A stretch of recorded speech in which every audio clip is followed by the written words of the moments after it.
Hallo, mein Name ist Imke Rath und ich bin Mutter eines kleinen Sohnes. Sie fragen sich sicherlich, was das mit Antiziganismus zu tun hat. Das kann ich Ihnen gern erklären. Als mein Sohn 1,5 Jahre alt war, haben wir Urlaub mit der Familie an der Algarve in Portugal gemacht. Wir haben eine schöne Villa gemietet in einer ruhigen Wohngegend. Eines Nachmittags bin ich mit meinem Sohn spazieren gegangen und mir fiel auf der Hauptstraße ein kleiner Pferdekarren mit einer jungen Familie auf. Der Mann hielt an und fragte mich mehr durch Gesten, ob sie richtig in Richtung Albufeira unterwegs seien. Das amüsierte mich im ersten Augenblick, da sie mich nicht als Touristin erkannten und offenbar auch für ortskundig hielten. Dann erst fiel mir der strahlend blonde Junge auf dem Schoß der Frau auf.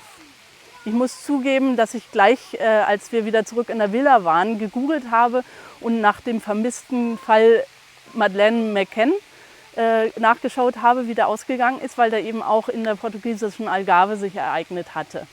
Ich habe das Ehepaar auf dem Karren nicht für Roma gehalten, noch habe ich irgendwelche Stereotype im Kopf, wenn ich an Romnia, Roma, Sintise und Sinti denke. Auch kenne ich das Gerücht von den Entführungsfällen nicht. Allerdings ist mir etwas Ähnliches passiert wie in dem Fall Maria, der in dem Modul eine große Rolle spielt, den Grenzbeamten passiert ist. Denn meine Sehgewohnheiten haben mir einen Streich gespielt, als ich diesen strahlend blonden Jungen auf dem Schoß der Frau gesehen habe.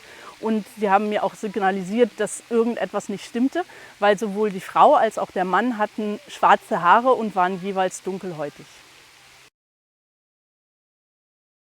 Ausgehend von dem Fall Maria, der sich im Jahr 2013 ereignete und Europa oder sogar weltweit durch die Medien ging, lernen die Schülerinnen und Schüler in diesem Unterrichtsmodul, wie sich rassifizierte Sehgewohnheiten vermischt mit Stereotypen, Vorstellungen und Gerüchten, die teilweise sogar historische Wurzeln haben, zu Diskriminierung und Übergriffe auf gesamte Bevölkerungsgruppen umwandeln können.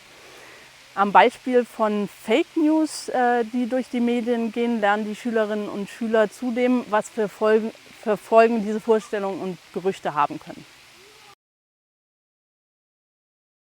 Das Unterrichtsmodul bringt Schülerinnen und Schülern bei und sensibilisiert sie dafür, kritisch mit Berichten umzugehen, die in Nachrichtensendungen und sozialen Medien kursieren.